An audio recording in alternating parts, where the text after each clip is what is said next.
ठीक आहे, आपण नेक्स्ट लेक्चर स्टार्ट करतोय. बाकीचे जे विद्यार्थी आलेले नाहीयेत, कुणाचे फ्रेंड्स असतील तर त्यांना सांगा जॉईन व्हायला. फक्त 50 स्टुडंट्स जॉईन झालेत, पण आपण स्टार्ट करतोय. आपला जो नेक्स्ट चॅप्टर आहे आता 4th and 5th चॅप्टर जो आहे तर त्याचं टायटल आहे land use capability classification and planning. Just a minute. दार लाव. दार लाव.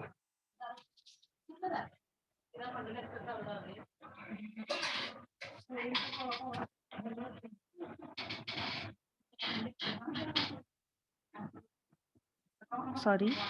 हा ठीक आहे, आपण लेक्चर कंटिन्यू करतोय. तर आता आपला जो 4th and 5th म्हणजे 4th and 5th नंबरचा जो चॅप्टर आहे लँड यूज कॅपॅबिलिटी क्लासिफिकेशन तो आपण आज स्टडी करणार आहे.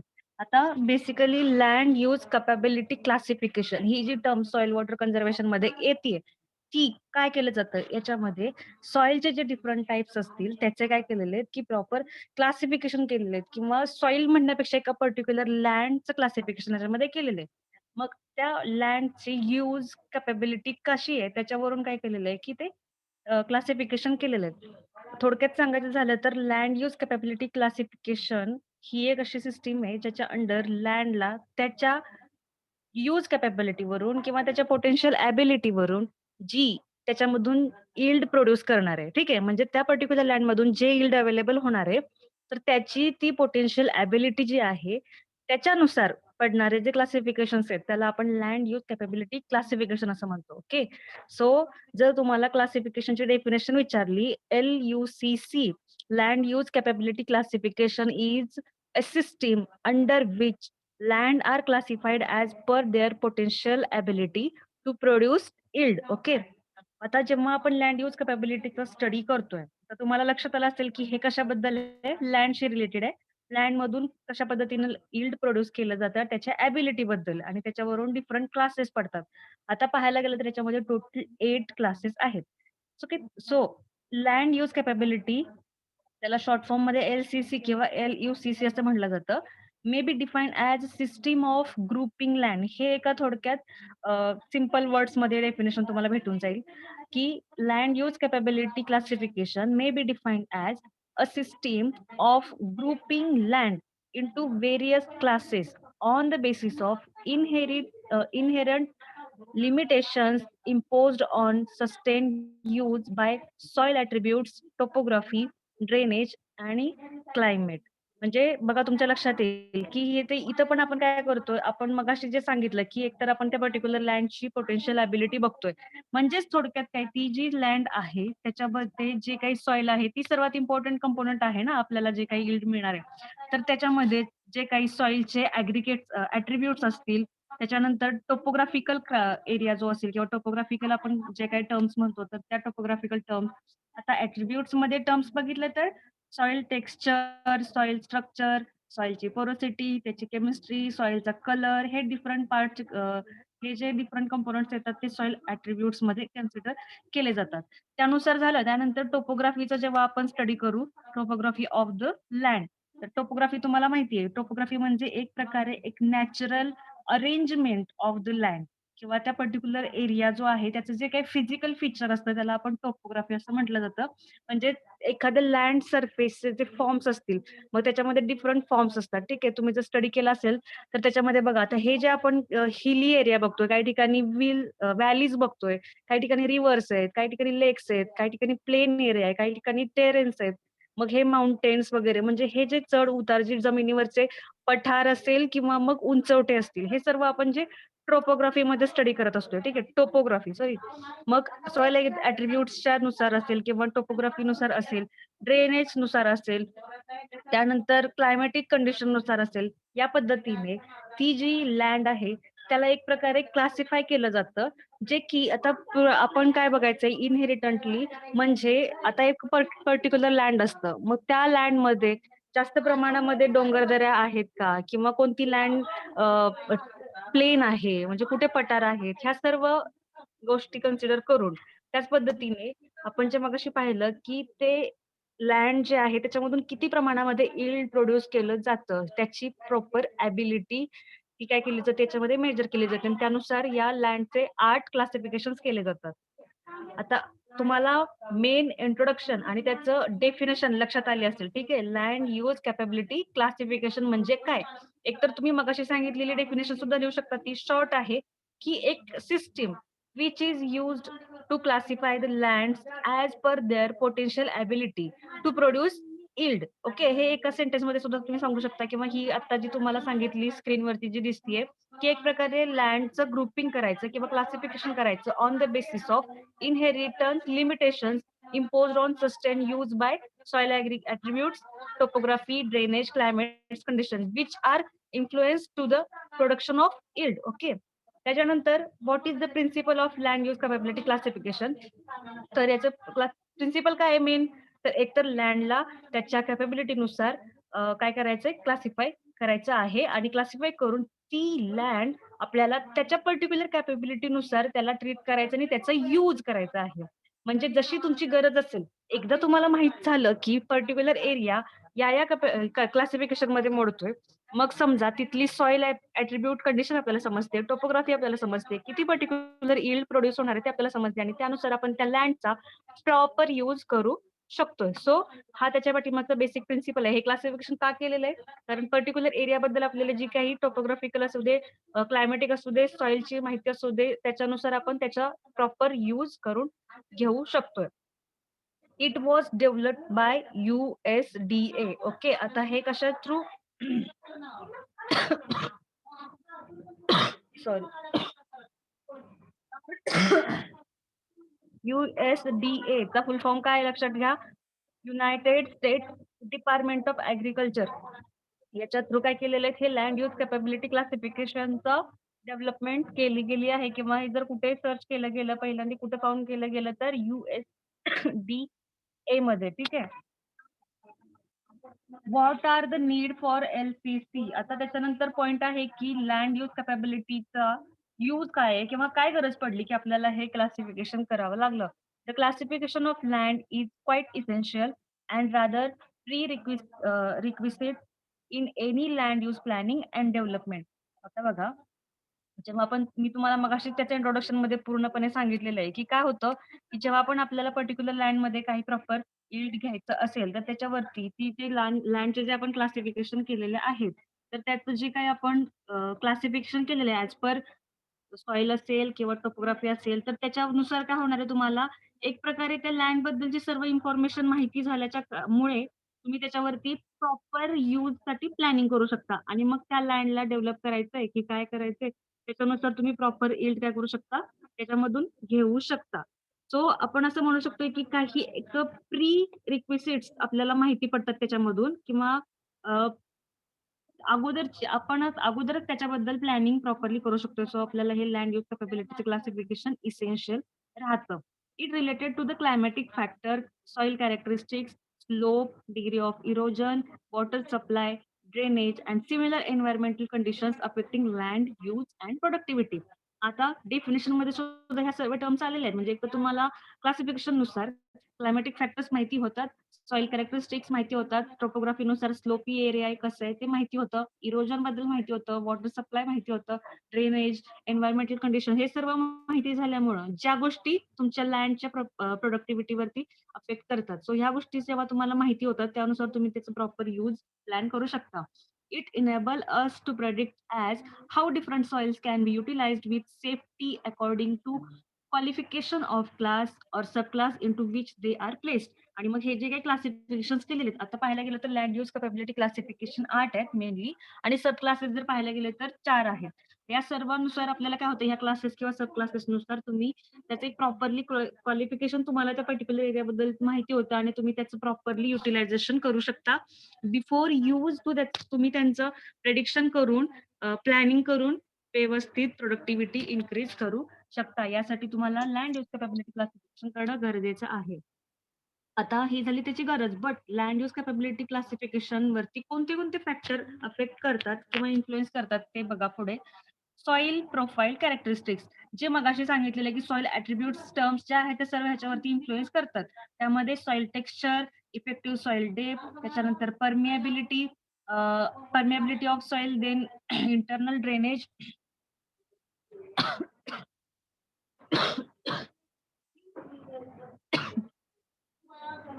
Sorry.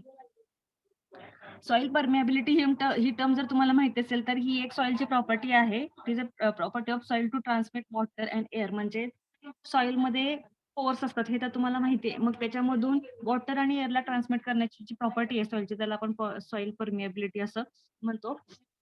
Then internal drainage, availability of nutrients in the soil, soil salinity, soil alkalinity आणि soil toxicity. हे सर्व टर्म्स जे आहेत ते त्याच्यावरती आपण लक्षात घेतल्यावरती त्याच्यावरून आपण जे क्लासिफिकेशन करतो त्यावरून आपण ठरवू शकतो की कोणतं क्रॉप यील्ड आपण त्याच्यावरून घेणार आहे.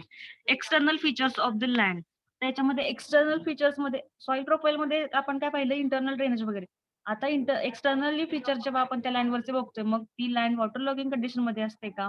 स्लोपी आहे का? त्याच्यावरती किती प्रमाणामध्ये इरोजन होतं, हे सुद्धा फॅक्टर्स काय करतात, कन्सिडर केले जातात.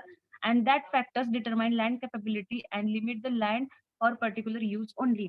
म्हणजे समजा जर त्या ठिकाणी जास्त प्रमाणामध्ये वॉटर लॉगिंग कंडिशन असेल, तर तिथं कोणत्या प्रकारचं क्रॉप यील्ड आपण घेऊ शकतोय. इरोजन जर जास्त होत असेल, स्लोपी एरिया असेल, तर ह्या सर्व टर्म्सनुसार तुम्ही त्याचा पर्टिक्युलर यूज आहे तो कन्सिडर करू शकता. क्लायमॅटिक फॅक्टरमध्ये पाहायला गेलं तर मग रेनफॉल कंडिशन्स आहेत, टेम्परेचर किती आहे, विंडची वेलॉसिटी तिथे किती आहे, हे सर्व कंपोनंट्स आहेत ते तिथे इम्पॉर्टंट राहतात. हे झाले factors. The capability classification provides 3 major categories of the soil grouping. आता जेव्हा आपण क्लासिफिकेशन करतोय त्याच्यामध्ये कॅपॅबिलिटी युनिट, त्याच्यामध्ये नंतर क्लासिफिकेशन ऑफ कॅपॅबिलिटी क्लासेस आणि कॅपॅबिलिटी सब क्लासेस असे त्याचे 3 मेजर कॅटेगरीज होतात. त्याच्यानंतर जेव्हा कॅटेगरीज पडतात त्यामध्ये कॅपॅबिलिटी युनिट मध्ये काय-काय असतं बघा. Capability unit is a grouping of one or more individual soil mapping unit having similar potential and continued limitations or hazards. आता जे काही आपण पर्टिक्युलर ह्या कॅपॅबिलिटी युनिटमध्ये बघणार आहे. हे जे ग्रुपिंग केलेलं आहे, ते सॉइल प्रॉपरली मॅपिंग युनिटनुसार त्याचं ग्रुपिंग केलेली आहे. म्हणजे अशी सॉइल ज्याचं पोटेन्शियल सिमिलर असेल आणि लिमिटेशन्स आणि हझार्डस प्रॉब्लेम्स जे आहेत ते सुद्धा त्याला काय करता येतील, प्रॉपर सिमिलर असतील असा जो एरिया आहे, मग ते 1 or more individual soil mapping युनिट्सला काय केलं जातं, ग्रुप केलं जातं. Capability unit condense and simplifies soil information for planning individual tracts for of land field by field. आता याच्यामध्ये काय केलं जातं की पर्टिक्युलर आता तुम्हाला सांगितलं वन ऑर मोर काय लँड काय केलेलं आहे ग्रुपिंग केलेलं आहे आणि त्याच्यावरून काय करतात की पर्टिक्युलर सिमिलर पोटेन्शियलची सॉइल किंवा सॉइल मॅपिंग युनिट तुम्हाला इथं मिळतं. मग त्याचे लिमिटेशन्स असतील, हझार्डस असेल, जे काही त्याच्यामध्ये प्रॉब्लेम्स येत असतील ते त्याच्यामध्ये कन्सिडर केले जातात किंवा तो प्रॉपर एरिया मॅप केला जातो. त्याच्यानंतर याच्यामध्ये पूर्णप्रमाणे काय केलं जातं, की या सर्व म्हणजे त्या लँडचं आणि त्या म्हणजे पर्टिक्युलर फील्डचं काय केलं जातं, इन्फॉर्मेशन जी आहे ते सेंट्रलाइज केली जाते आणि सिम्प्लिफाय केली जाते त्या सॉइलची इन्फॉर्मेशन. जेणेकरून तुम्हाला पर्टिक्युलर म्हणजे लँडची किंवा त्या फील्डची इंडिव्हिज्युअल प्लॅनिंग जर तुम्हाला करायचं असेल, तर ते करता येण्यासाठी कॅपॅबिलिटी युनिटचा यूज केला जातो. Capability units are classified into classes and subclasses to furnish information about the degree of limitation, kind of conservation problems, and the management practice needed. आता मेजर मध्ये सांगितलं तुम्हाला कॅपॅबिलिटी युनिट, त्याच्यानंतर क्लासेस आणि मग सब क्लासेस. कॅपॅबिलिटी युनिटमध्ये particular एक area consider केला जातो आणि त्या एरियामध्ये सॉइलच्या सिमिलर इन्फॉर्मेशन्स, लिमिटेशन्स, हझार्डस त्याच्यावरून काय केलं जातं की ते ग्रुपिंग केलं जातं. एकदा ते ग्रुपिंग केल्यानंतर तुम्हाला पर्टिक्युलर फील्ड किंवा लँडचे इंडिव्हिज्युअल प्लॅनिंग करता येणं शक्य आहे. त्याच्यानंतर मग तुम्ही काय करता, कॅपॅबिलिटी युनिट जर एकदा तुम्हाला माहिती राहतं त्याच्यात डिफरंट क्लासेस आहेत आणि परत त्याचे सब क्लासेस आहेत आणि त्याच्यानुसार आपल्याला त्याच्या आणखी डिग्री ऑफ क्लास लिमिटेशन्स किंवा त्याच्यावरती अजून आपण काय कन्झर्वेशन करू शकतो, काय प्रॉब्लेम्स आहेत आणि मग कन्झर्वेशनसाठी मॅनेजमेंट प्रॅक्टिसेस आपण कुठल्या त्याच्यावरती करू शकतो हे आपल्याला तिथं समजलं जातं. त्याच्यानंतर मग कॅपॅबिलिटीचे जे क्लासेस पडतात ते तुम्हाला मगाशी सांगितल्याप्रमाणे there are soil conservation services of the US department of agriculture classified lands into 8 capability classes. जसं मी मगाशी तुम्हाला सांगितलं की जे काही क्लासेस आहेत लँड कॅपॅबिलिटी यूजचे ते 8 आहेत total. On the basis of topographic situation which are as follows. आणि याच्यामध्ये मेनली जे पाहिलं जातं त्याच्यामध्ये टोपोग्राफिक कंडिशन्स पाहिल्या जातात. आता हे जे क्लासेस आहेत इम्पॉर्टंट आहेत ते एक एक करत आपण पुढं बघणार आहे. Classes of land use capability आपण बघतो, ठीक आहे. First is a land class 1 Roman 1. त्याच्यामध्ये land of or only slight permanent limitations. होय. माझा ऑडिओ ऑन आहे.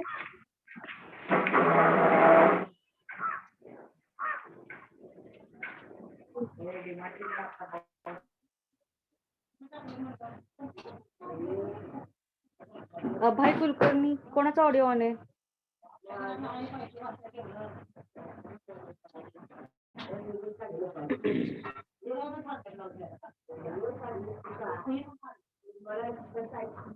ठीक आहे. फर्स्ट क्लास बघतो आपण, लँड क्लास 1. त्याच्यामध्ये काय केलं जातं, soil in a land class 1 have either no or only slight permanent limitations or risk of damage. आता हा जो क्लास आहे लँडचा, त्याच्यामध्ये एकदम निग्लिजिबल किंवा एकदम स्लाइटली लिमिटेशन्स असतात किंवा damage of risk of damage जे आहे त्याच्यामध्ये खूप कमी प्रमाणामध्ये असतात. थोडक्यात सांगायला गेलं तर ही लँड गुड कंडिशन मध्ये असते, व्हेरी गुड कंडिशन मध्ये असते. So they are in very good, they can be cultivated safely with ordinary good farming method. या लँड वरती एक तर ही लँड व्हेरी गुड कंडिशन असते, रिस्क कमी आहेत, लिमिटेशन सुद्धा एकदम स्लाइट आहेत आणि त्यामुळे यामध्ये कल्टिवेशन जे आहे ते तुम्ही सेफली करू शकता with ordinary good farming method. फार्मिंगसाठी ज्या ऑर्डिनरी मेथड्स आहेत त्याचा यूज करून तुम्ही त्याच्यावरती प्रॉपरली सेफली कल्टिवेशन करू शकता. अशा पद्धतीची लँड क्लास 1 मध्ये कन्सिडर केली जाते. The soils are deep, productive, easily work and nearly level. ही जी सॉइल याच्यामध्ये आपल्याला आढळून येते क्लास 1 मध्ये, तर ती डीप असते, प्रोडक्टिव्ह असते, त्याच्यामधून जास्त प्रमाणामध्ये यील्ड आपल्याला अवेलेबल होतं. त्याच्यावरती जे फार्मिंग ऑपरेशन्स आहेत ते इझिली वर्केबल असतात आणि नियरली लेवल्ड लँड असते. ठीक आहे. However, they are subject to fertility and puddle erosion. जर तुम्ही पाहायला गेलं तर याच्यामध्ये गुड कंडिशन आहे म्हणल्यावरती फर्टिलिटी सुद्धा या लँडची चांगली आहे, म्हणजे त्याच्यामध्ये सुपीकता जास्त चांगली आहे असं तुम्हाला दिसून येईल. ठीक आहे. त्यानंतर class 1 soils use for crop needed practices to maintain soil fertility and soil structure. These practice involves use of fertilizer and lime cover and green manure crops, crop residues and crop rotation. आता याच्यामध्ये जर पाहायला गेलं त्याची तर fertility जी आहे किंवा fertility जी आहे, सुपीकता जी आहे ती तर चांगली असतेच, पण तुम्हाला ती मेंटेन करण्यासाठी तुम्ही फर्टिलायझर्सचा यूज करू शकता, लाईम यूज करू शकता, ग्रीन मॅन्युअर्सचा यूज करू शकता, कव्हरिंग करू शकता, मल्चिंग करू शकता, क्रॉप रेसिड्यूजचा यूज करू शकता, क्रॉप रोटेशन करू शकता, जेणेकरून त्या सॉइलची फर्टिलिटी मेंटेन केली जावी. त्याच पद्धतीने सॉइलचं स्ट्रक्चर सुद्धा काय केलं जावं, मेंटेन केलं जावं. त्यासाठी तुम्ही या मेथड यूज करू शकता. सो लँड क्लास 1 बद्दल जेव्हा तुम्ही लिहिणार आहे तेव्हा it is in a very good condition, less or slight limitation, risk of damage also low, cultivated safely, म्हणजे ही लँड कल्टिवेट करू शकतो safely with the help of good farming method. Productive soil असते, डीप सॉइल असते, easily work soil असते, levelled soil असते, fertility चांगली असते. फर्टिलिटी मेंटेन करण्यासाठी तुम्ही fertilisers, lime, covering, crop residues किंवा क्रॉप रोटेशन या मेथड यूज करू शकता. नेक्स्ट जो आहे class 2, land class 2, it consist of soil subject to moderate limitation in use. They are subject to moderate risk of damage. They are good soil. They can be cultivated with easily applied practices. आता मगाशी जी soil होती ती very good condition मध्ये होती. Land second जी आहे ती good condition मध्ये आहे. याच्यामध्ये मॉडरेट रिस्क ऑफ डॅमेजेस आणि मॉडरेट लिमिटेशन याच्यामध्ये आपल्याला आढळून येतात आणि हे सुद्धा कल्टिवेशन करण्यासाठी एक इझिली प्रॅक्टिसेस अप्लाय तुम्हाला करावे लागतात. Soils in a class 2 differ from class 1 in number of ways. They differ mainly because of they have gentle slope, are subject to moderate erosion, are of moderate depth, are subject to occasional overflow and are in need of drainage. आता जर या land मध्ये पाहायला गेलं, मगाशी land levelled होती, याच्यामध्ये slope land आपल्याला आढळून येतो, जेंटल स्लोप आढळून येतो. त्याच्यामुळे काय होतं की मॉडरेट इरोजन सुद्धा तिथं झालेलं आपल्याला दिसून येतं. मॉडरेट डेप्थ असल्यामुळे आपल्याला ऑकेजनली ओव्हरफ्लो झालेला सुद्धा त्या लँडवरती आपल्याला दिसून येतो. तो तेव्हा पण ओव्हरफ्लो होतो आफ्टर रेनिंग, तर तुम्हाला तर ड्रेनेज करणं गरजेचं असतं. ठीक आहे. This soil may require special practices such as soil conserving rotation, water control devices or special tillage method. ते frequently need a combination of practices. आणि ही जी क्लास सेकंड वाली सॉइल आहे त्याच्यामध्ये तुम्हाला सम स्पेशल प्रॅक्टिसेस करावे लागतात, जेणेकरून जे मगाशी प्रॉब्लेम सांगितले, की जेंटल स्लोपमुळे मॉडरेट इरोजन होऊ शकतं. सो ते इरोजन तुम्हाला कंट्रोल केलं गेलं पाहिजे. सो सॉइल कन्झर्वेशन रोटेशन तिथं अप्लाय केले गेले पाहिजेत. ओव्हरफ्लोचा जो प्रॉब्लेम आहे, त्या ठिकाणी तुम्हाला वॉटर कंट्रोल डिव्हाइसेस सुद्धा यूज केले गेले पाहिजेत आणि टिलेज मेथड सुद्धा तुम्हाला स्पेशल टिलेज मेथड तुम्हाला ते यूज केले पाहिजेत, कारण की कल्टिव्हेशनसाठी सुद्धा तुम्हाला तिथं काळजी घेतली पाहिजे. अशा पद्धतीनं class 2 as compare to class 1 moderately low आहे. ठीक आहे. व्हेरी गुड कंडिशन आपल्याला क्लास 1 मध्ये भेटतीये आणि गुड कंडिशन आपल्याला क्लास 2 मध्ये भेटतीये. थर्ड जो क्लास आहे land class 3 soils in a class 3 are subject to severe limitations in use of cropland. They are subject to severe risk or damage. बघा जसं जसं आपण क्लासेस पुढे पुढे जाऊ रिस्क आणि लिमिटेशन्स आपल्याला इन्क्रीज झालेले दिसून येत आहेत. तो क्लास 3 मध्ये जी लँड आहे त्याच्यामध्ये आपल्याला सिव्हिअर लिमिटेशन दिसत आहेत. सिव्हिअर रिस्क ऑफ डॅमेज सुद्धा तुम्हाला दिसतीये. ही लँड मॉडरेटली गुड असते. ठीक आहे. फर्स्ट क्लास वाली होती ती व्हेरी गुड सॉइल होती. Second good and this is a moderately good soil.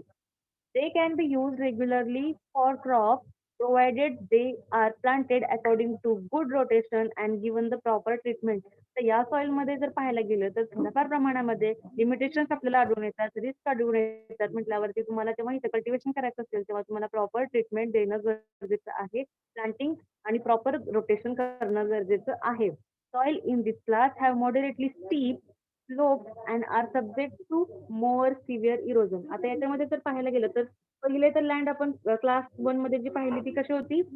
लेव्हल्ड होती. क्लास 2 मध्ये जेंटल स्लोप होता. पण इथं स्टीप स्लोप आहे. त्यामुळे इथं जर पाहायला गेलं तर इरोजन तुम्हाला मोर सिव्हिअर कंडिशनमध्ये दिसणार आहे. सो तुम्हाला तिथे सुद्धा जास्त चांगल्या पद्धतीने काळजी घेतली पाहिजे. आणि जर सिव्हिअर कंडिशनमध्ये इरोजन होत असेल तर त्याची फर्टिलिटी सुद्धा लो असणार आहे, कारण की न्यूट्रिएंट्स त्याच्याबरोबर ती वाहून जाण्याची शक्यता असते. सो इनहेरिटंटली लो इन फर्टिलिटी जे काही क्लास 3 आहे त्याच्यामध्ये फर्टिलिटी आपल्याला कमी प्रमाणामध्ये दिसते. ठीक आहे.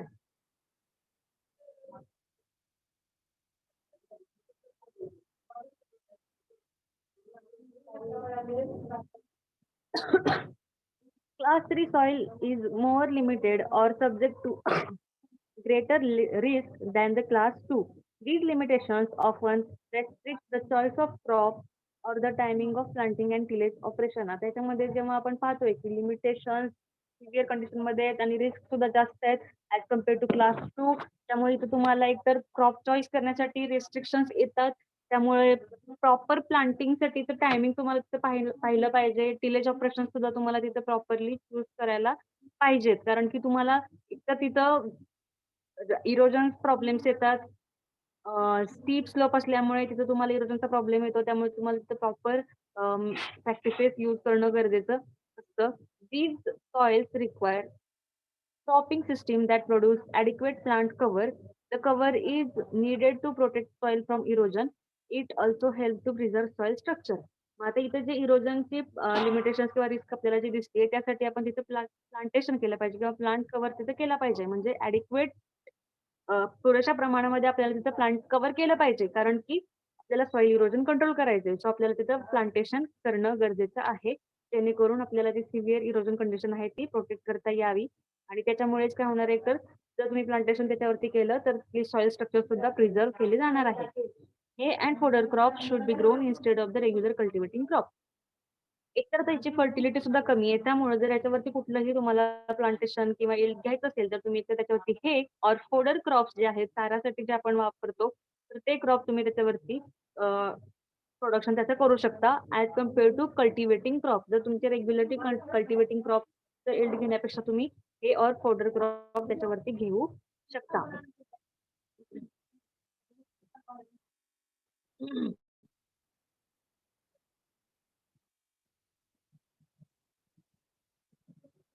नेक्स्ट जे आहे class number 4. It is composed of soils which have very severe permanent limitations or hazards if used for cropland.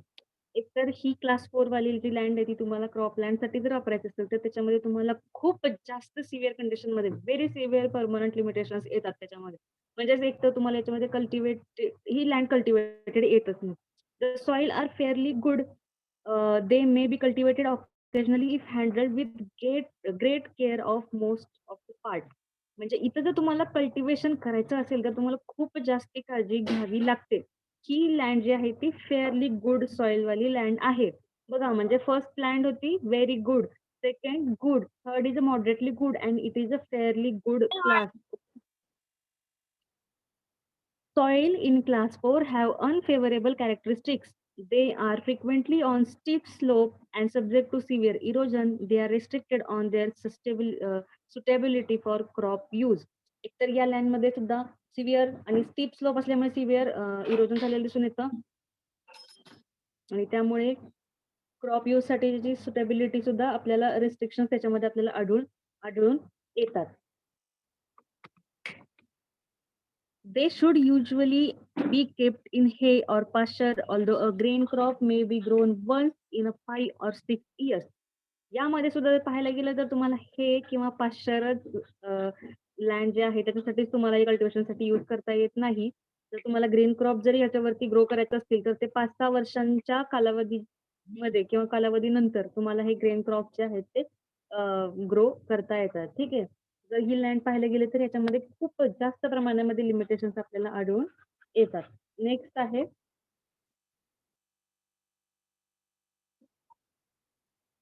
Soil classification of land use capability class 5. Soil in class 5 should be kept in permanent vegetation. They should be used for pasture or forestry. आता याच्यामध्ये जर पाहायला गेलं ही जी land आहे 5 नंबरची land त्याच्यामध्ये काय केलं जातं एक तर तुम्हाला त्या लँडवरती पूर्णप्रमाणे पाश्चर लँड किंवा याच्यामध्ये आपण म्हणतो ना की जिथं आपल्याला गाई म्हशी कॅटल जे आपण म्हणतो त्याच्यावरती फक्त चरण्यासाठी पूर्णच उगवलं जातं अशी लँड त्याच्यावरती फक्त पाश्चरचं वेजिटेशन केलं जातं. ठीक आहे. किंवा फॉरेस्ट्रीसाठी ही लँड यूज केली जाते. Land number 5 class 5. Cultivation is not feasible, however, because of wetness or other limitations. The land is nearly level. It is subjected to only slight erosion by wind or water if properly managed. जर ही 5व्या नंबरची land आहे ती तुम्हाला vegetation म्हणजे कल्टिव्हेशनसाठी तर एकतर feasible नसते. त्याच्यावरती एक तर तुम्ही फक्त हे किंवा पाश्चर म्हणजे कुरणासाठीचं जे म्हणजे गुरांना चरण्यासाठी जे पुरण उगवलं जातं तेवढ्यासाठीच तुम्ही ते यूज करू शकता. अदरवाईज फॉरेस्ट्रीसाठी तुम्ही ते यूज करू शकता. ही 5 नंबरची लँड जी आहे ती.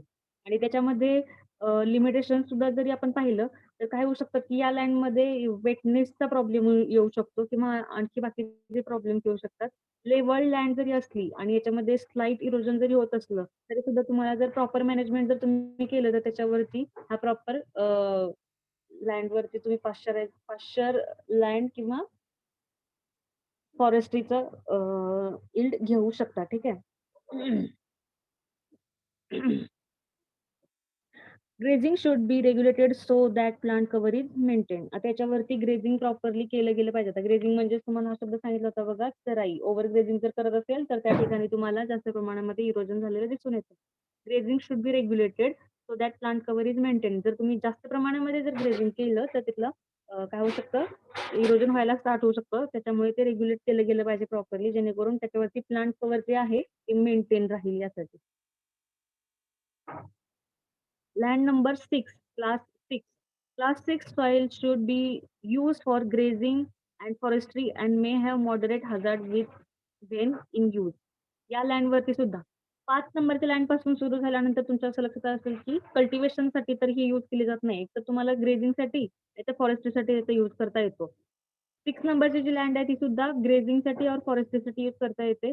जर तुम्हाला त्याचा यूज करायचा असेल तर मॉडरेट की हजार्डस प्रॉब्लेम्स पण त्याच्यामध्ये येऊ शकतात. They are subject to moderate permanent limitations and are unsuited for cultivation. Land number 6 is unsuitable for cultivation. They are steep or shallow. जर पाहायला गेलं तर एकतर शॉलो सॉइल कंडिशन तिथे तुम्हाला दिसून येते. त्यानंतर स्टीप स्लोप त्याच्यावरती दिसून येतो. Grazing should not be permitted to destroy the plant cover. जर ओव्हर ग्रेझिंग केलं तर त्याच्यावरचं प्लांट कव्हरिंग तुम्हाला कमी झालेलं दिसून येतं. Class 6 land is capable of producing forage or wood land product when properly managed. एकतर ह्याच्यावरती तुम्ही फॉरेज क्रॉप घेऊ शकता किंवा वुडलँड म्हणजे फॉरेस्ट्री त्याच्यावरती तुम्ही करू शकता. If the plant cover has been destroyed, the soil use should be restricted until cover is reestablished. जर तुम्ही पाहायला गेलं तर सेम आहे. ओव्हरग्रेझिंग केलं, डिफॉरेस्टेशन केलं, तर तिथे तुम्हाला सॉइल इरोजन झालेलं दिसून येतं. सॉइलची कंडिशन जर तुम्हाला परत प्रॉपरली करायचं असेल, तर तुम्हाला तिथं रिएस्टॅब्लिशमेंट करणं गरजेचं आहे. म्हणजेच परत त्याच्यावरती फॉरेस्ट क्रॉप किंवा वूड लँड किंवा फॉरेस्ट त्याच्यावरती ग्रो केलं पाहिजे. नंतरचं जे आहे class number 7. Soil in class 7 are subject to severe permanent limitations or hazards when used for grazing or forestry. They are steep, eroded, rough, shallow, droughty and swampy soil. आता याच्यामध्ये जर पाहायला गेलं तर बघा ह्याची पण कंडिशन जरा याची कंडिशन मध्ये काय होतं ते ही पण ग्रेझिंगसाठी तुम्ही यूज करू ग्रेझिंग आणि फॉरेस्ट्रीसाठी सुद्धा ती सुटेबल राहत नाही लँड. ठीक आहे. स्टीप त्याचा स्लोप स्टीप असतो. इरोडेड म्हणजे त्याचं प्रॉपरली काय म्हणू शकतो सॉइल कव्हरिंग त्याच्यावर रिमूव्ह झालेलं असल्यामुळे म्हणजे इरोडेड लँड आपण त्याला म्हणू शकतो. चालू आहे म्हणजे जी मातीची परत जी आहे ती तुम्हाला कमी त्याची डेप्थच कमी असते. त्यानंतर ड्रॉटी म्हणजे एक प्रकारे दुष्काळी भागामध्ये कसे असतात लँड तर त्या पद्धतीचे लँड तुम्हाला तिथं दिसून येते. त्याच पद्धतीनं काय म्हणू शकतो की ओलावा नसतो त्या जमिनीमध्ये पाणी कमी झालेलं असतं. अशा पद्धतीचे ड्रॉटी लँड आणि स्वॅम्पी लँड. ठीक आहे. म्हणजे काही ठिकाणी खूप जास्त पाणी साचलेलं असतं आणि दलदल त्याच्यामध्ये तयार झालेली असते. अशी जी लँड आहे, जी तुम्हाला ना प्रॉपर ग्रेझिंगसाठी, फॉरेस्टसाठी सुद्धा यूज करता येत नाही. तर ते ड्रॉटी नाहीतर एकतर दलदलीसारखी स्वॅम्पी सॉइल असते ती. They are either fair or poor for grazing or forestry and must be handheld with care. म्हणजे एकतर त्या लँडवरती तुम्हाला कल्टिव्हेशन पण करता येत नाही. ग्रेझिंग अँड फॉरेस्ट्रीची सुद्धा घेता येत नाही. मग ते तुम्हाला तिथं प्रॉपरली केअर त्याच्यावरती घेता यायला पाहिजे, तरच तुम्हाला ते यूज करता येऊ शकते. Where rainfall is ample, land should be used for Woodland.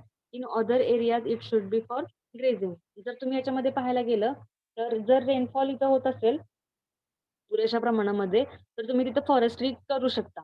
आणि जर तिथं नसेल अवेलेबल होत जास्त प्रमाणामध्ये रेनफॉल, तर तुम्ही ते ग्रेझिंगसाठी लँड वापरू शकता. आणि त्यानंतर लास्ट जी क्लास आहे land class 8. Soil in a class 8 are rough even for woodland or grazing. They should be used for wildlife, recreations or watershed uses. आता यामधला जो एरिया यामधली जी लँड आहे त्याच्यावरती म्हणजे एकतर ती वुडलँडसाठी सुद्धा रफ कंडिशनमध्ये आपल्याला अवेलेबल होते. म्हणजे त्याच्यावरती तुम्ही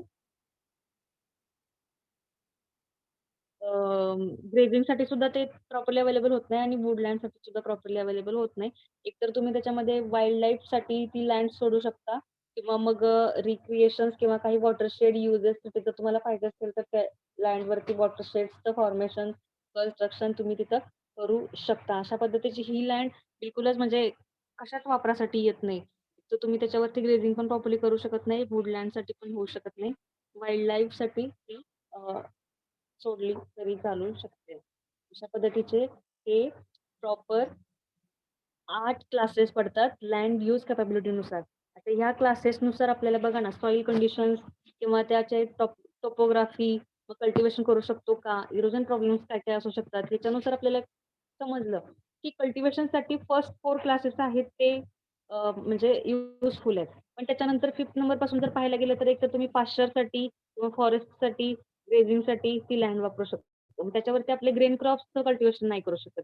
आणि एकदम 8 नंबरची जी लँड आहे ती पूर्णपणे मग वाईल्ड लाईफ कंडिशनसाठी म्हणजे त्याच्यावरती काहीच तुम्ही ग्रेझिंगसाठी सुद्धा तुम्ही ती यूज करू शकत नाही. अशा पद्धतीची 8 नंबरची जी लँड आहे, तो जो क्लास आहे तो तुम्ही जास्त चांगल्या पद्धतीने त्याचा यूज करू शकत नाही. मग जर आपण पाहायला गेलो तर क्लास 1 मधली जी लँड आहे ती कल्टिव्हेशनसाठी जास्त चांगल्या कंडिशनमध्ये आपल्याला अवेलेबल होते ॲज कंपेअर टू क्लास 8. जसं आपण पुढच्या क्लासकडे जाऊ, तर त्याची कल्टिव्हेशन कंडिशन जी आहे किंवा त्याचं जे यूज एबिलिटी जी आहे ती कमी-कमी झालेली आपल्याला दिसून येते. ठीक आहे. तुम्हाला जर एक्झाममध्ये क्वेशन आला, की तुम्हाला लँड यूज कॅपॅबिलिटीचे क्लासेस एक्सप्लेन करायला सांगितले, तर ते 8 क्लासेस तुम्हाला काय करायचे एक्सप्लेन करायचे. मग त्याच्यामध्ये सॉइलची कंडिशन सांगायची, इरोजन कंडिशन सांगायची, त्याच्यानंतर कल्टिव्हेशन कशा पद्धतीने करू शकतोय, स्लोप कसा असतो हे सर्व सांगायचं. आणि सीड डिटेलमध्ये सुद्धा तुम्हाला त्याची माहिती पुढे-पुढे कळणार आहे. आता जर तुम्ही पाहायला गेलं तर या याच क्लासेससाठी डिनोट करण्यासाठी कलर सुद्धा दिलेले असतात. फॉर एक्झाम्पल क्लास 1 जो आहे तो ग्रीन कलरनी नोट केला जातो. क्लास 2 येलो कलरनी, 3 red colour, 4 blue, 5 dark green, 6 orange, 7 brown आणि 8 नंबरचा जो क्लास आहे तो पर्पल कलरने डिनोट केला जातो. हे झाले क्लासेस. जसं मगाशी सांगितलं होतं की कॅपेबिलिटी युनिटचे क्लासेस आणि सब क्लासेस पडतात. मग आता सब क्लासेस मध्ये 4 सब क्लासेस आहेत. ठीक आहे. Within some of Within some of main classes, smaller subclasses are used to specify particular problems. These are applied only to class 2, 3 and 4. आता हे जे 4 क्लासेस पडतात हे 2, 3 and 4 नंबरचे जे क्लास आहे त्याच्यासाठी हे क्लासेस कन्सिडर केले जातात किंवा ते अप्लाय होतात. त्याला कोडिंग आहे EWSC. क्लास सब क्लासेससाठी हे जे कोड आहेत EWSC. आता एक त्याच्यामध्ये बघूया. सब क्लास ई फॉर इरोजन. ठीक आहे. Erosion hazard. मग आता हे जे सब क्लासेस आहेत सेकंड नंबर, थर्ड नंबर आणि फोर्थ नंबरचे क्लासेस मध्येच हे अप्लाय केलं जातं. ठीक आहे. हे लक्षात ठेवा. It is soil for which is susceptibility to erosion is the dominant problem or hazard affecting their use. आता ही जी सॉइल लँड आहे किंवा सब क्लास जो आहे हा लँडचा ई त्याला बोललं जातं ज्याच्यावरती इरोजन ससेप्टेबिलिटी आपल्याला दिसून येते. ठीक आहे. म्हणजे ही लँड इझिली इरोड होण्याची शक्यता असते. Erosion susceptibility and fast erosion damage are the major soil factors that affect soil in this subclass. ठीक आहे. म्हणजे तुमच्या ई वरून लक्षात येतंय की ही जी लँड आहे it is susceptibility to erosion. ठीक आहे. आणि याच्यामध्ये मग त्याच्यावरती हा इरोजनमुळे थोड्याफार प्रमाणामध्ये डॉमिनंट प्रॉब्लेम किंवा हजार्ड त्याच्यावरती अफेक्ट केलेला तुम्हाला दिसून येऊ शकतो. दुसरा जो क्लास आहे डब्ल्यू म्हणजे वेटनेस. सब क्लास डब्ल्यू वेटनेस मध्ये is made up of soil for which excess water. Wetness म्हणजे त्याच्यामध्ये एक्सेस वॉटर किंवा water logging condition is the prominent hazard or limitation affecting their use. जर या लँड मध्ये जर तुम्हाला वेटनेस प्रॉब्लेम दिसून येत असेल किंवा एक्सेस वॉटर कंडिशन दिसून येत असेल तर हा त्याच्यासाठी तुम्हाला डॉमिनंट लिमिटेशन ठरवू शकतो. Poor soil drainage, wetness, a high water table and overflow are the factors that affect soil in the subclass. त्याच्यामध्ये जर पाहायला गेलं तर पुअर सॉइल ड्रेनेज सिस्टीम जर असेल तुमच्या त्या सॉइल मध्ये वेटनेस जास्त असेल आणि वॉटर टेबल सुद्धा हाय असेल तर ही वेटनेस कंडिशन तुम्हाला अफेक्ट झालेली दिसून येते in sub class W. Third is a sub class S. Soil limitations of the soil. म्हणजेच आता subclass S is made up of soil that have soil limitations within the rooting zone, such as the shallowness of the rooting zone. एकतर soil limitation म्हणजे काय सॉइलचा layer तिथं कमी असणे, सॉइलची depth कमी असणे म्हणजे शॅलो सॉइल तिथं असणे. म्हणजे जे रुटिंग झोन आहे म्हणजे जमिनीमध्ये रुटिंग एरियासाठी जास्त प्रमाणामध्ये तुम्हाला डेप्थ अवेलेबल व्हायला पाहिजे तर ती तिथं होत नाही. ते लिमिटेशन्स किंवा ते सॉइलचे लिमिटेशन्स या सबक्लास एस मध्ये तुम्हाला येतात. मग इथं काय होतं की such as shallowness of rooting zone, stones, low moisture holding capacity, low fertility म्हणजे त्या सॉइलमध्ये एकतर शॅलोनेस असतो, स्टोन्स असतात त्याच्यामध्ये जास्त प्रमाणामध्ये, माती कमी असते, लो मॉइश्चर होल्डिंग कपॅसिटी म्हणजे पोर्स जास्त असतात, पोर्स कमी असतात, लो फर्टिलिटी त्याच्यामध्ये असते, न्यूट्रिएंट्स त्याच्यामध्ये कमी असतात, difficult to correct and salinity or sodium content. म्हणजे जर याच्यामध्ये जर पाहायला गेलं तर या ज्या लिमिटेशन्स आहेत हे जे लिमिटेशन्स आहेत ते तुम्हाला करेक्ट करण्यासाठी सुद्धा डिफिकल्टी येते आणि त्याची सॅलिनिटी सुद्धा तुम्हाला मेंटेन करणं गरजेचं असतं किंवा त्याच्यामधल्या जे सॉइल मधलं सोडियम कंटेंट आहे ते सुद्धा मेजर करणं किंवा करेक्ट करणं गरजेचं असतं इन सब क्लास एस. आणि त्याच्यानंतरचा लास्ट जो सब क्लास आहे C. C is for climate. Subclass C is made up of soil for which the climatic condition मध्ये टेम्परेचर आणि lack of the moisture is the major hazard or limitation affecting their use. Moisture म्हटलं की तुमचं रेनफॉलशी related आलं आणि temperature. आता या सर्व म्हणजे या काय क्लायमेटिक कंडिशन जर प्रॉपरली मिळत नसतील किंवा याचे जर लिमिटेशन येत असतील तर तुम्हाला त्या लँडचा यूज करते वेळी काही लिमिटेशन येऊ शकतात. तर हे झालं सबक्लास सी. सो जे 4 क्लासेस आपण पाहिले sub classes E, W, S आणि C. E for erosion hazard, W for wetness, S for limitation of soil and C for climate. हे जे सब क्लासेस आहेत हे सेकंड नंबर, थर्ड नंबर आणि fourth नंबरच्या क्लासेसला अप्लाय होतात. ठीक आहे. काही प्रमाणामध्ये तुम्हाला सॉइल टेक्स्चर दिलेले आहेत बघा आणि मग ते कुठल्या लँड कॅपेबिलिटी यूज मध्ये येतात. फॉर एक्झाम्पल सँडी जर सॉइल असेल तर ती 4 नंबरच्या लँड यूज कॅपेबिलिटी क्लासमध्ये येते आणि जर लोमी असेल तर ती फर्स्ट नंबरच्या लँड यूज कॅपेबिलिटी मध्ये येते, किंवा लास्टला बघा 12 नंबरला क्ले असेल तर ती थर्ड नंबरच्या क्लासमध्ये येते सॉइल टाईप. ठीक आहे, तर हे जस्ट चार्ट दिलेलं आहे. तुम्हाला जर प्रॉपरली वाचायचं असेल तर तुम्ही वाचू शकता. एवढ्या डिटेलमध्ये त्याच्यामध्ये विचारलं जाणार नाही. आता जसं आपण सॉइलची इन्फॉर्मेशन बघतोय त्यामध्ये सॉइल डेप्थनेस त्याचं शॅलोनेस सुद्धा आपण स्टडी करत होतो. म्हणजे आपण पाहिलं की कोणत्या कंडिशनमध्ये सॉइल डेप्थ जास्त झालेली आपल्याला दिसून येतं. लँड फर्स्ट मध्ये आपल्याला डीप सॉइल आपल्याला दिसून येते, आणि जसं जसं पुढच्या क्लासकडे जाऊ तसं तसं त्याची डेप्थ कमी झालेली आणि शॅलोनेस वाढलेला आपल्याला दिसून येतो. सो आता जर तुम्ही पाहिलं तर लँड नंबर 1 मध्ये म्हणजे क्लास नंबर 1 मध्ये तुम्हाला 90 सेंटीमीटर पेक्षा जास्त सॉइलची डेप्थ दिसून येते. आणि जर क्लास सेकंड बघितला तर 45 to 90. क्लास थर्ड बघितला तर त्याच्यामध्ये 22.5 ते 45. क्लास 4 मध्ये 7.5 to 22.5.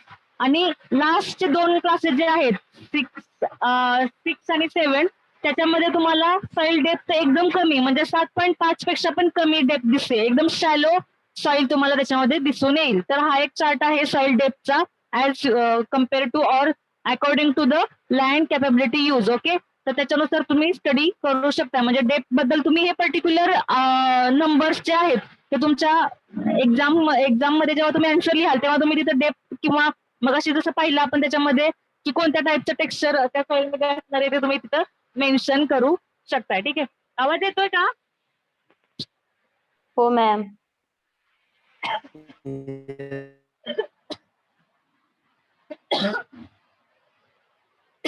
एक मिनिट.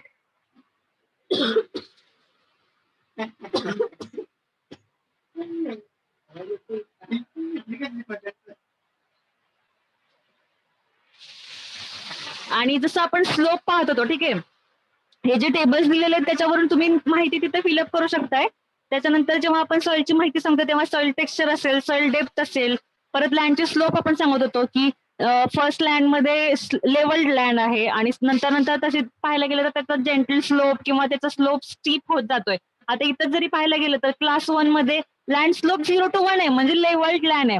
आणि जसं जसं तुम्ही पुढे जाल क्लास नंबर 3 मध्ये बघा 5 to 10% स्लोप होतो म्हणजे जेंटल स्लोप असेल. 4 नंबरला गेल्यानंतर 15 to 25 इतका स्लोप तुम्हाला झालेला दिसून येतो. स्टीप कंडिशन मध्ये जर पाहायचं असेल तर क्लास नंबर 8 मध्ये तुम्हाला 100% म्हणजे एकदम दऱ्या खोऱ्यांचा जो एरिया असतो तिथं खूप स्लोपी एरिया आपल्याला दिसून येतो. ठीक आहे, मग अशा पद्धतीनं तुम्ही स्लोप बद्दल सुद्धा या इन्फॉर्मेशन फिलअप त्याच्यामध्ये करू शकता. आणि काही ठिकाणी आणि सर्वात इम्पॉर्टंट पॉईंट जो इरोजनचा आपण पाहिला होता, मग क्लास 1 आणि 2 मध्ये शीट इरोजन झालेलं आपल्याला दिसून येतं. म्हणजे खूप तिथं कसं असतं एक तर लेवल लँड आहे, स्लोप एरिया कमी आहे त्यामुळे तिथं शीट इरोजन होतं. थर्ड मध्ये पाहायला गेलं तर रील इरोजन आणि गली इरोजन जे आहे ते मोस्टली 6, 7 आणि 8 नंबर मध्ये आपल्याला दिसून येतं. कारण की तिथे स्टीप जो आहे अप्रॉक्सिमेटली 100% दिसून येतो. त्यामुळे तिथं व्हॅलीज तयार झालेल्या आपल्याला दिसून येतात. म्हणजे तिथं इरोजन जे आहे ते गली टाईपचं इरोजन आपल्याला तिथं आढळून येतं. ठीक आहे, तर हे अशा पद्धतीचे डिफरंट जे फॅक्टर्स आपण या लँड यूज कॅपेबिलिटीच्या क्लासेसमध्ये पाहिले त्यासाठी एक पर्टिक्युलर जो काही डेटा आहे तो या टेबल्समध्ये दिलेला आहे. म्हणजे जेव्हा पण तुम्ही त्याची माहिती लिहाल त्यामध्ये तुम्ही पर्टिक्युलर क्लास वाईज ती इरोजनची माहिती असेल, डेप्थची असेल, स्ट्रक्चरची असेल, टेक्स्चरची असेल ती तिथं लिहू शकता. आता काही प्रमाणामध्ये हे काही जस्ट एक मॅप युनिट आहे, तुम्हाला हे काही इम्पॉर्टंट नाहीये तरी पण मी प्रेझेंटेशन मध्ये टाकलेलं आहे. वाचायचं असेल तर नंतर तुम्ही ते वाचू शकता. आता पुढचा जो पॉइंट आहे parameters use for land use capability classification. म्हणजे लँड यूज क्लासिफिकेशन साठी लँड यूज कॅपेबिलिटी क्लासिफिकेशन मध्ये कोणते पॅरामीटर्स कन्सिडर केले जातात याबद्दलचा स्टडी या पॉइंट मध्ये करणार आहे आपण.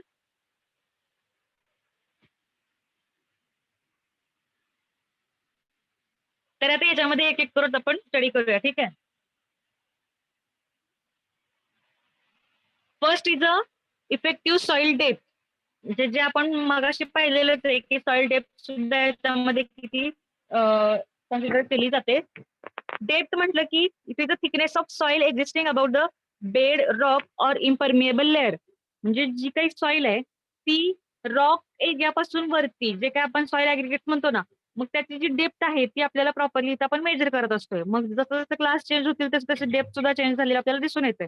मग जी काही सॉइलची थिकनेस आहे बेड रॉक पासून वरती above the area of the bed rock or impermeable layer जो असतो त्याच्या वरचा जो एरिया आहे तो त्याची पूर्ण थिकनेस जी आहे ती सॉइलची डेप्थ म्हणून मेजर केली जाते.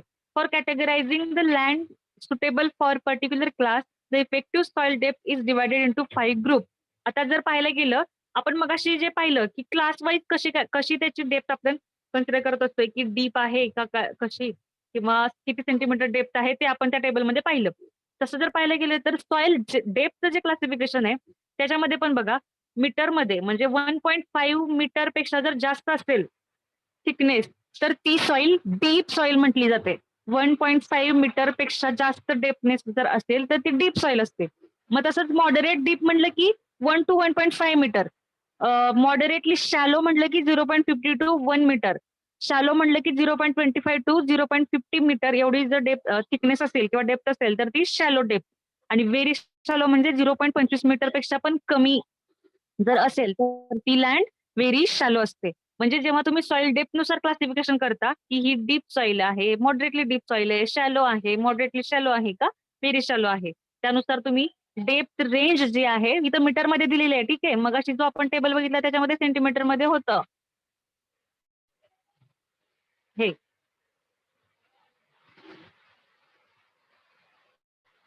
तर जेव्हा आपण पॅरामीटर बघतोय त्यातलं फर्स्ट पॅरामीटर आहे soil depth, effective soil depth आणि त्याचे आपण 5 क्लासिफिकेशन पाहिले. नंतर जे आहे टेक्स्चर ऑफ सॉइल. मग जे मगाशी मी तुम्हाला सांगितल्याप्रमाणे सँड असते, क्ले असते, लोम असते, सँडी लोम, लोमी सँड, सँडी क्ले लोम, सँडी क्ले, हेवी क्ले, हे काय डिफरंट टेक्स्चर आहेत सॉइलचे. मग आता सरफेस सॉइलचं टेक्स्चर जेव्हा आपण पॅरामीटर कन्सिडर करतो, the soil texture indicates the proportion of sand, silt and clay content in the soil. म्हणजे त्या पर्टिक्युलर सॉइल वरती सॉइल मध्ये किती सँड आहे, किती सिल्ट आहे आणि किती क्ले आहे याच्यावरून ती सँडी सॉइल आहे का, क्ले सॉइल आहे का, सिल्टी सॉइल आहे का, लोमी सॉइल आहे हे ते टेक्स्चर क्लासिफाय केले जातात. आता टेक्स्चरचे जर क्लासेस बघितले तर हे इथं मेन्शन केलेले आहेत बघा डिस्क्रिप्शन मध्ये, सँड, लोमी सँड. आणि त्याच्यानंतर त्याची रेंज पण दिलेली आहे की सँडी सॉइल कधी बनायची जेव्हा त्याच्यामध्ये 85% सँड असेल किंवा 85% पेक्षा पण जास्त सँड असेल तर ती सॉइल सँडी सॉइल राहते. 80 to 85% सँड असेल तर त्याला लोमी सँड सॉइल म्हणतात. खाली बघा क्ले मध्ये जेव्हा आपण बघतो तर 30 to 50% क्ले जर त्याच्यामध्ये असेल आणि 50% कमी सँड असेल असं जर प्रपोर्शन असेल तर ती लँड जी आहे किंवा ती सॉइल जी आहे ती क्ले सॉइल म्हटली जाते. ठीक आहे, मग या चार्टनुसार तुमच्या लक्षात येईल की कसं त्याचं डिस्क्रिप्शन आणि त्याच्यानुसार कशा पद्धतीची रेंज त्याच्यामध्ये असते. म्हणजे proportion of sand, silt and clay in the particular soil surface. Okay, तर त्याच्यानुसार आपल्याला त्या पर्टिक्युलर सॉइलचं टेक्स्चर आपण मेजर करू शकतोय किंवा त्याला एक वेगळं क्लास आपण त्याला फीचर सेपरेटली फीचर करू शकतोय. ठीक आहे, पुढचा जो पॅरामीटर आहे तो आहे परमेबिलिटी ऑफ सबसॉइल. परमेबिलिटी म्हणजे मी तुम्हाला मगाशी सांगितलं एक तर तुमचं काय तर वॉटर लॉक करण्याची कंडिशन ऑफ द सॉइल. म्हणजे सॉइल मध्ये जे काही वॉटरचा किंवा एअरचा जो फ्लो होतो तर त्याला आपण परमेबिलिटी असं म्हणतो. एक मिनिट.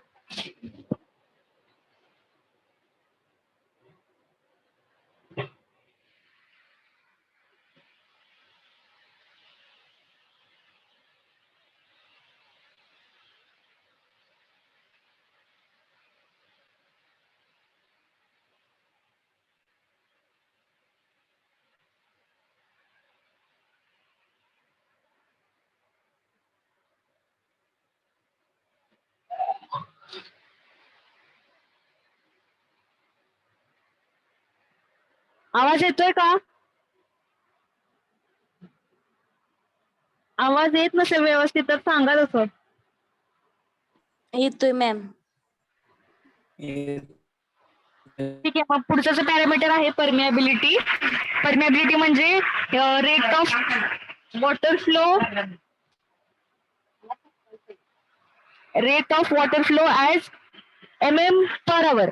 म्हणजे आता एक तर तुमच्या सॉइल मध्ये जे काही आपण सॉइल मधला अंडर द सॉइल जे काही वॉटर फ्लो आहे मग ती पर अवर MM मध्ये कॅल्क्युलेट केली जाते. ठीक आहे, मग आता ही जी टर्म आहे MM/H, rate of flow of water through the soil, त्याच्यावरून काही क्लासेस पडतात. मग याच्यामध्ये जर पाहायला गेलं तर through the undisturb saturated soil under the water head of 12.5 metre for L. ठीक आहे, आता हे जे 8 क्लासिफिकेशन आहे त्याच्यामध्ये मग त्याच्यामध्ये बघा एक तर परमेबिलिटी व्हेरी स्लो म्हणजे त्याच्यामधून वॉटरचा फ्लो आहे तो खूप कमी असतो, म्हणजे लेस दॅन 1.25 mm पर आवर. एका तासामध्ये फक्त 1.25 mm इतकाच वॉटर फ्लो त्याच्यामध्ये होतो. परमेबिलिटी तुम्हाला खूप कमी दिसून येते. त्याच्यानंतर जर पुढे पुढे पुढे पाहत गेलं तर तिथं रेंज तुम्हाला इन्क्रीज झालेली दिसून येईल आणि व्हेरी रॅपिड म्हणजे इथं पोर्स जे आहेत आतमधले, जेवढे जास्त पोर्स तेवढा तुमचा वॉटरचा फ्लो त्याच्यामध्ये जास्त असणार आहे. आणि पोर्स जेवढे कमी तेवढं ते स्लोली परमेबिलिटी त्याची असणार आहे. ठीक आहे. सो परमेबिलिटी नुसार जे क्लासेस पडतायत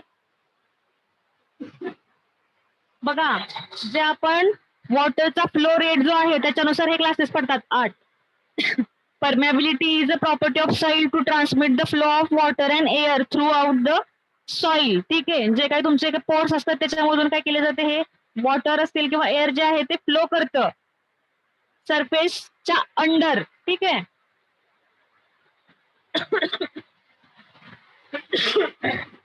मग आता जर तुम्ही पाहिलं सँडी सॉइल जे असते त्याच्यामध्ये जास्त प्रमाणामध्ये पोर्स असतात. म्हणजे त्याच्यामध्ये जर त्या सँडीमध्ये वाळू जर तुम्ही कन्सिडर केला आणि तुम्ही पाणी जर टाकलं तर ते पाणी आहे ना, समजा एखाद्या भांड्यामध्ये वाळू घेतली तर ते पाणी किती पटकन जमिनीत खाली आतपर्यंत जातं. आणि त्याच ठिकाणी जर तुम्ही क्ले सॉइल घेतली तर पाणी वरच्या वर, कारण की एक तर पोर्स कमी असतात ते पटकन भरून जातात आणि सँड मध्ये पोर्स जास्त असतात, त्याची हाय परमेबिलिटी असते. म्हणजे एका तासामध्ये ते खूप जास्त प्रमाणामध्ये पाणी काय करतं, कॅप्चर करतं. म्हणजे सँडी सॉइलची जर परमेबिलिटी आपण पाहिली तर ती जास्त चांगली